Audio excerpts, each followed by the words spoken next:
من المسجد الحرام إلى المسجد الأقصى الذي باركنا حوله.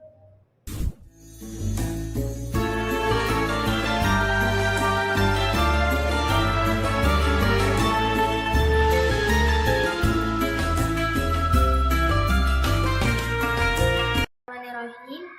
Assalamualaikum warahmatullahi wabarakatuh. Alhamdulillahirrahmanirrahim. Wassalatu wassalamu ala asrofil anbiya'i wal mursalin wa ala alihi washabihi ajmain amma ba'du. Oke. Perkenalkan, saya Lutfi Fitrianti dari kelas C non reguler Fakultas Tarbiyah. Ingin menayangkan hasil wawancara saya bersama seorang qori untuk memenuhi tugas UAS dari mata kuliah Ilmu Nagom yang diampu oleh Bapak Wildan. Oke, bagaimana hasilnya? Boleh silakan kita saksikan bersama-sama. Selamat menyaksikan. Assalamualaikum Ustadz. Waalaikumsalam warahmatullahi wabarakatuh. Dengan Ustadz Abdullah. dengan Ustadz Abdul nih, Masya Allah. Ustadz boleh gak ya kasih tahu nih prestasi-prestasi Ustadznya? Yang pertama, tentu kalau mengikuti bidang MTQ harus mengikuti dari tingkat kecamatan dulu, baru kemudian kabupaten, provinsi, nasional, dan seterusnya. Dan prestasi saya yang tertinggi itu hanya sampai kepada tingkat kabupaten atau tingkat kota. Jadi juara 2 tilawah anak-anak, kemudian juara 3 tilawah remaja, juara 1 tahfiz 1 juz di tingkat kabupaten juga. Keren banget Ustadz. Pasti itu butuh perjuangan dan perjalanan yang panjang ya Ustadz ya. Boleh nggak sih diceritain tuh sedikit sama kita semua gimana sih perjalanan Ustadz menjadi seorang qori? Yang pertama, dari SD kelas 1 itu saya baru mulai belajar Iqra kayak sekarang metode Umi. Nah, di kelas 4 SD saya baru mengenal namanya tilawah atau nagom yang pakai suara yang bagus dan lagu-lagu yang telah ditentukan seperti Bayati, Soba, Hijaz, dan seterusnya. Itu baru saya kenal di kelas 4 SD. Sampai ke kelas 2 SMP saya baru berani untuk mengikuti jenjang MTQ karena tidak mudah bagi para qori-qori itu untuk mengikuti atau terjun langsung ke bidang lomba musabaqah. Yang sulitnya itu di pemindahan lagu, pemindahan nada.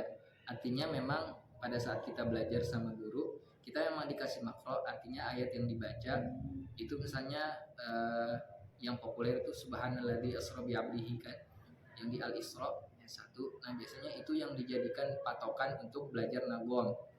Nah, setelah ini kita pelajari sama guru itu memberikan kita tugas untuk memindahkan nada ini ke ayat yang lain. Itu yang paling susah. Nah, saya tuh berapa tahun ya, hampir 4 tahunan baru bisa untuk memindahkan lagu nada gitu. Jadi kelas 2 baru ikuti cabang tilawah anak-anak pertama kali, dan itu juara harapan 3 atau juara 6 gitu. Alhamdulillah pertama kali ikut musabaqah dari 16 kecamatan yang saya ikutin itu jadi juara 6 dari 16 kecamatan.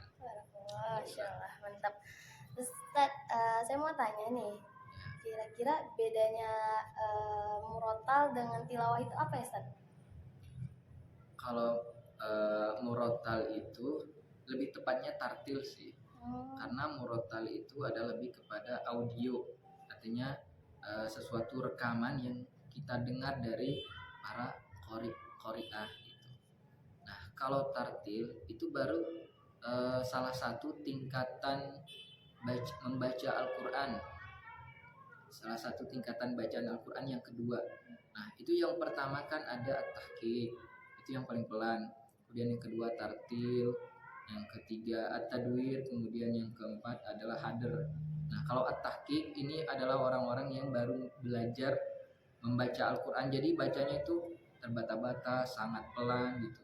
Nah, kemudian tartil, dia membacanya itu dengan tajwid dan fasoha yang bagus sehingga kita bisa mentadaburi Al-Quran itu sendiri. Itu masih tingkat tartil.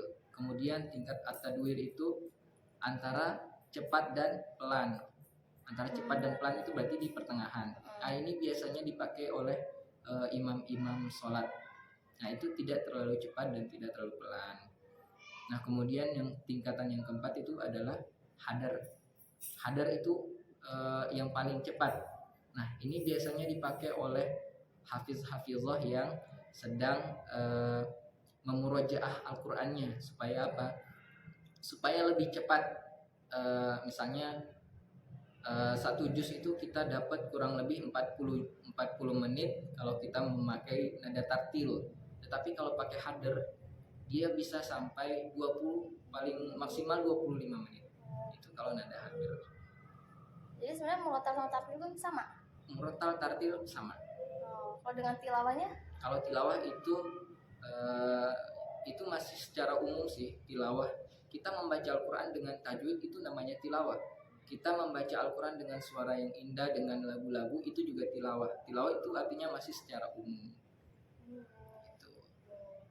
Kalau misalnya dengan lagu-lagu berarti disebutnya dengan nagom. Nah, kan? kalau nagom itu baru kita membaca Al-Quran dengan suara yang indah, dengan nada datar, rendah, dan naik.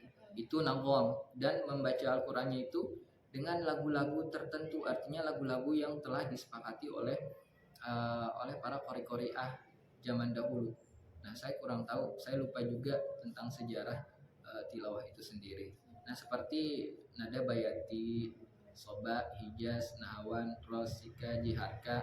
Ada juga nada banjaka, tapi banjaka ini jarang sekali dipakai. Di MTQ itu cuman ada 7 nagom yang dipakai.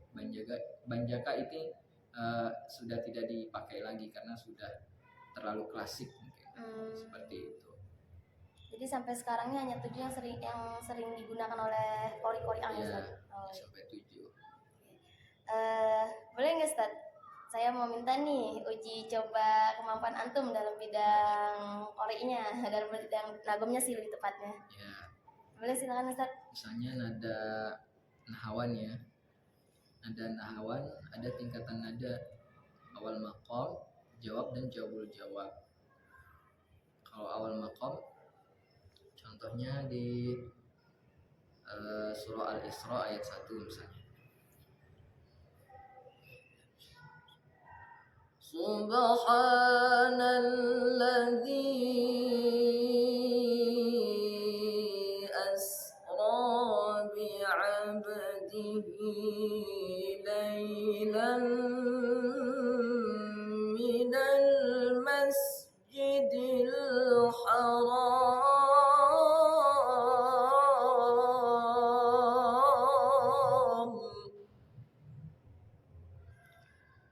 Kemudian yang tingkatan yang kedua jawab yang kedua adalah jawab minal masjidil haram ilal masjidil aqsa alladzi barakna hawlahu.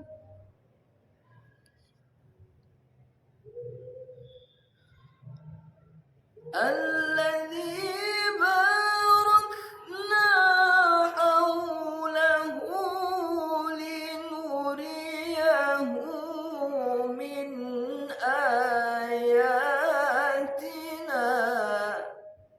Ya, itu tingkatan nada yang terakhir jawab. Hanya 3 tingkatan. Oh, hanya 3. Bukan itu ada 4 tingkatan nada ya? Kalau nggak salah kuflah mahur. Iya nggak sih? Iya betul. Cuman yang dimusabahkan itu cuman hanya sampai 3 tingkatan. Itu sudah sempurna menurut Dewan Hakim.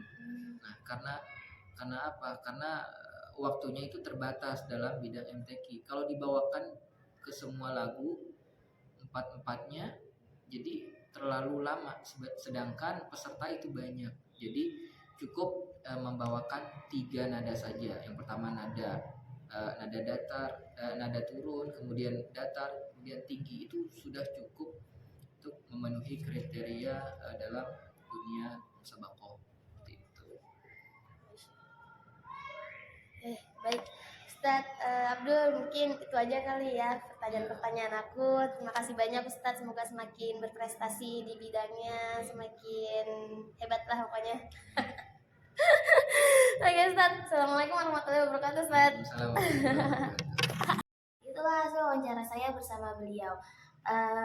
Semoga yang beliau sampaikan dan video ini dapat bermanfaat bagi kita semua. Kurang lebih mohon maaf. Terima kasih. Wassalamualaikum warahmatullahi wabarakatuh.